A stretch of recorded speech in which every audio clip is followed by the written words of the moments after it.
Central to any economic recovery is going to be the ability of businesses to be able to access appropriate supports and financing going forward. The programme for government sets out a number of measures in this regard, separating it into an immediate recovery plan and then a longer-term economic plan that's going to follow in October. The government has set out an immediate recovery fund targeting investment in infrastructure, in training and reskilling, and then additional supports for businesses. Those additional supports for businesses focus firstly really on implementing measures that have already been announced around proposals for support within SBCI, within guarantee funds, etc. Importantly, it does also reference a desire to review the establishment of the new Pandemic Stabilisation and Recovery Fund that's been managed by ISIF.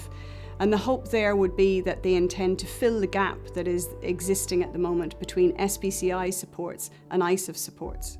There is also a clear intent to see how we can leverage in additional funding that might come from external sources, including the European Investment Bank. It is also important to note that government have set out that they intend to look specifically at certain sectors to determine what additional sector-specific measures might be needed, for example, in the area of tourism. The programme for government sets out an intention to bring forward a national economic plan in October, which will set out the longer-term measures that might be needed to support this recovery. That will include areas like leveraging an additional venture capital support. It will also look at proposals to try and help manage the additional levels of leverage that are going to be on businesses' balance sheets going forward into the future. How they're going to manage that in conjunction with the regulatory authorities remains to be seen. The programme for government does include a comprehensive suite of funding measures to support Irish business. What's going to be critical from here on in is the speed at which many of those measures are implemented. Business can't afford to wait until October